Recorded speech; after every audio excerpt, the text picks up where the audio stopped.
comedian's career. The following morning, Alex woke up with a fully formed idea in his head.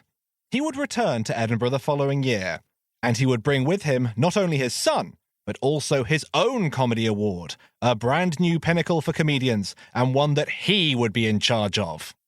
Before the month was over, Alex had sent an email to 20 comedians, including Tim.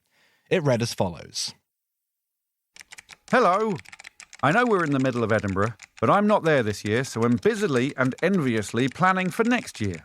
Apologies if I'm adding to your current festival gubbins. I'm writing to you because I like what you do. In particular, I like the fact that you sometimes do interesting things, then tell people about them in a funny way. Next year, I'm planning to do a show in Edinburgh celebrating people like you. I don't know what it'll be called yet, but here's the basic idea. In August 2009, now, I write to a small number of the people I admire the most and challenge them to join in the Ultimate Comics Challenge. Over the next year, I write to them 12 more times, on each occasion setting them a new and daunting /amusing/pointless/tiny/divvy task. At one grand climax, perhaps a couple, in Edinburgh 2010, I reveal the results in a show that will feature as many of the competitors as are able to attend, probably sitting on chairs in a line, ready to explain/defend their actions and query their opponent's technique/honesty. And also, to reassure you, the tasks that you will be asked to perform won't be too wacky, expensive, or time-consuming. On paper, they'll be fairly straightforward. Things like, take a picture of yourself with a famous animal, or write an essay on Dickensian women, and you're encouraged to think laterally. I won't say cheat, but as long as you're not caught cheating, who would know? You will be asked to submit corroborating evidence to prove you've done what you've said you've done, but it's up to you how you come about this evidence. It could take as little or as much of your time as you fancy. That's it, really. What I'd like you to do now is let me know, A, if you're at all interested, B, if you think you'll be at Edinburgh next year. Not crucial. Right then. I won't let you know who else I've contacted just yet, as it might be nice to have an air of secrecy about the whole competition. It might also be nice to have a league table somewhere so you can see how you're scoring and who's in the lead, so it's all a bit more dynamic. I'll make decisions like that soon. For now, goodbye. And before I go, don't worry at all if you're not interested. Just let me know as soon as you know, and of course, if you say you are, you can always say you're not later on. Okay then, bye. Alex Horne.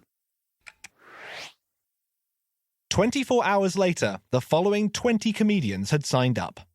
Al Pitcher, Dan Atkinson, Guy Morgan, Henning Vane, Jared Christmas, Joe Wilkinson, James Dowdswell, Josie Long, Lloyd Langford, Lloyd Wolfe, Mark Olver, Mark Watson, Mike Wozniak, Rick Edwards, Steve Hall, Stuart Goldsmith, Tim Fitzhyam, Tim Key, Tom Basden, and Tom Wrigglesworth. Looking at this list now, it is strikingly male and undiverse, a reflection of my view of the stand-up circuit at the time, perhaps, but more realistically, a demonstration of my own embarrassingly small circle of comedy friends. It goes without saying that Taskmaster specifically, but also pretty much everything in life, is better with a broader range of people, with mixed outlooks on life, with variety. Another 24 hours after that, Tim Key won the Edinburgh Comedy Award. 1 month shy of 6 years later, the first episode of Taskmaster was broadcast on television. Alex Horne was not in charge. From Stage to Screen, Part 1. Hello, I'm Alex Horne. I'm 6'2" tall and little, and you're probably reading this because at some point you've stumbled upon the unlikely story of Taskmaster, a tale still being told today.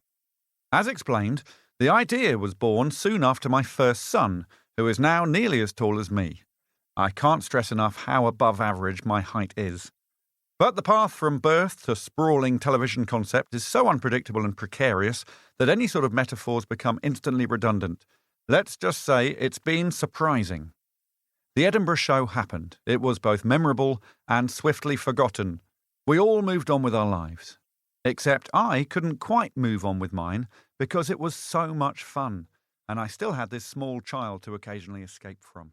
So the following year. To keep listening to this audiobook, I've left you a link in the description so you can do it at no cost thanks to Audible's 30-day free trial.